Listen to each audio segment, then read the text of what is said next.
मई 26 के suggested answers ICI ने कर दिए रिलीज एंड आईबीएस के सजेस्टेड आंसर में आईसीआई ने कंसीडर करी है स्टूडेंट्स की ऑब्जर्वेशन।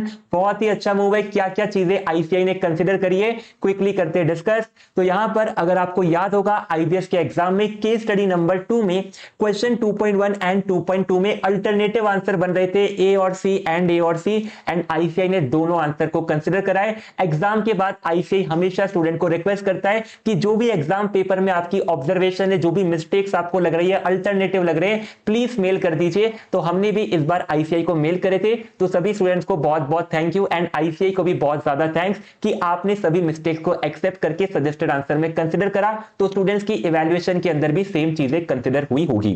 तो यहां पर जो क्वेश्चन नंबर 2.1 था हमने भी एग्जाम के बाद डिस्कस किया था कि यहां पर दो ऑप्शन ए और सी करेक्ट बन रहे हैं।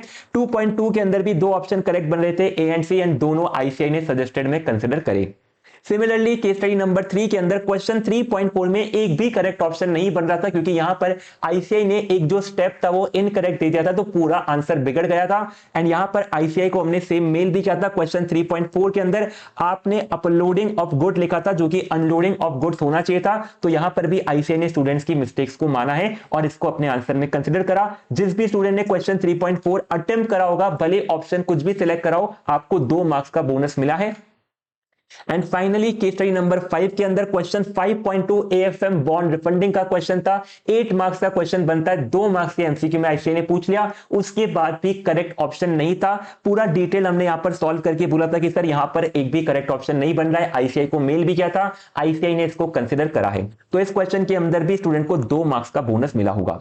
तो सबसे पहले आईसीआई को थैंक्स, स्टूडेंट्स को थैंक्स। एंड एक इंपॉर्टेंट नोट आईसीआई में अगर कोई भी इस वीडियो को देख रहा होगा कि अगर आप पेपर बना रहे हैं तो आपसे रिक्वेस्ट है कि एक बार पेपर को रिव्यू करवा लीजिए ताकि एग्जाम के अंदर इस तरह के कंफ्यूजन और मिस्टेक्स ना आए, क्योंकि एग्जाम का एनवायरनमेंट ही ऐसा होता है। एंड अगर स्टूडेंट बहुत टाइम इन्वेस्ट करके एक एमसीक्यू सॉल्व करता है और उसको पता चलता है कि उसका ऑप्शन ही यहां पर नहीं है आंसर के अंदर, तो बहुत ज्यादा पैनिक बन जाता है, बहुत ज्यादा टाइम वेस्ट हो जाता है। तो इन सब चीजों को कंसिडर करा जाए। आईसीआई से बस यही उम्मीद रहेगी। आज के सेशन में इतना ही, मिलते हैं आप सभी से नेक्स्ट सेशन के अंदर। एंड अगर आपको आईबीएस की डिटेल स्ट्रेटेजी चाहिए कि नवंबर 26 में कैसे हमें इसको अप्रोच करना चाहिए, तो कमेंट सेक्शन में एक रेड हार्ट ड्रॉप कर देना ताकि हमें पता रहे कि आपको क्या क्या रिक्वायरमेंट है और उसी के अकॉर्डिंग हम लोग नेक्स्ट सेशन आपके लिए लेकर आएंगे।